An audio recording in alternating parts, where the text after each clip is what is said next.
মৌলভীবাজার আফজা খাতুন উচ্চ বিদ্যালয়ের প্রধান শিক্ষিকাকে কেন তালাবদ্ধ করে ঘন্টার পর ঘন্টা রাখা হলো?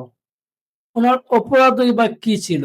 আপনারা সম্পূর্ণ ভিডিওটা দেখবেন, দেখে আপনাদের মতামত এবং আপনারা এই ভিডিওটা প্রচুর পরিমাণে শেয়ার দিবেন, কারণ আমাদের প্রথম শিক্ষাটা আমরা পরিবার থেকে পাই, দ্বিতীয় শিক্ষাটা আমরা একজন শিক্ষকের কাছ থেকে পাই।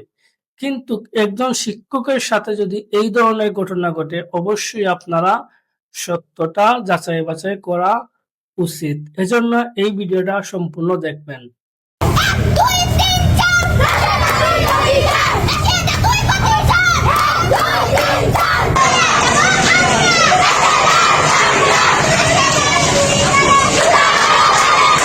আজকে তাই যেহেতু সাময়িক বরখাস্ত, তাই অবশ্য বিভিন্ন অপরাধ দুর্নীতি এগুলো ধরে তাই সাময়িক বরখাস্ত করা হয়েছে। তো তাই সাময়িক বরখাস্ত থাকাকালীন তাই আমরা যারা আগের সার স্টুডেন্ট আন্দোলনের যারা মুখ্য তারা তাই 3 বছর ধরে খুবই মানে হুমকি দিরা ক্লাসে গিয়া তাই প্রথমত সাময়িক বরখাস্ত তাই। তো আজকে স্কুলে যখন আইসই তখন তাই প্রত্যেক ক্লাসে গিয়া কইরা যেন আমারে যেন হরানি হয়েছে, তো তোমরা যারা এটার লগে আসো বা যারা আজকে আমার নিয়ে আন্দোলন করবা তারা আমি টিসি দিলাই মুখে তাই তো সাময়িক বরখাস্ত টিসি দিলাই বা কিতার লাগে তাই। তো তাই করা যে যারা আমার নিবিক আন্দোলন করছো তারা লাইফ নষ্ট করিলেই তারা আমি দেখে স্যার মুখ শেষ করিলাম, অভিশাপ দিলাম তোমরা কোনো সময় ভালো হইতে পারতে না বা ওটা বিভিন্ন করা। তার ফার্স্ট টাইম থেকে তাই না নিয়ে 3 বছর আগে কি করা প্রথম সবসময় খালি কইছেন হাসিনা আমার পাওয়ার জানুনি আমি আওয়ামী লীগ করি তোমরা দেখে স্যার মতা হইন। তো আজকেও তাই ক্লাসে গিয়া করা যেন হাসিনারে বাগাইয়া দেশ শান্তি আসেনি, দেশ ঠিক আসেনি, তো আমারে বাগাইয়া তোমরা কিনা শান্তি থাকবা বা ঠিক থাকবা।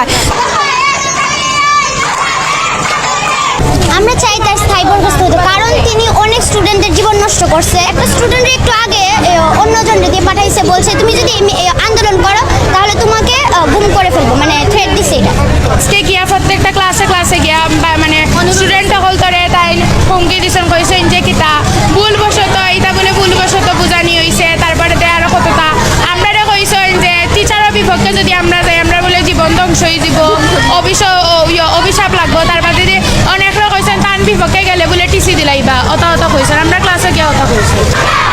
বিদ্যালয়ের বরখাস্তকৃত প্রধান শিক্ষক রাশেদা বেগম আকস্মিকভাবে আজকে স্কুলে প্রবেশ করেন, ওই কারণেই শিক্ষার্থীরা আন্দোলন করতেছে আর কি ওনার বিরুদ্ধে। ওনার সাময়িক বরখাস্তের পরে আমাকে দায়িত্ব দেওয়া হয়। আমার নাম মোহাম্মদ হাবিবুর রহমান, ভারপ্রাপ্ত প্রধান শিক্ষক হিসাবে বর্তমানে কর্মরত আছে। না, এটা তো আমাদের অলরেডি ওনার স্টে অর্ডার, ওনার কথা হলো স্টে অর্ডার, কিন্তু স্টে অর্ডার এগেইনস্টে তো আপিল আছে। আমাকে বেআইনিভাবে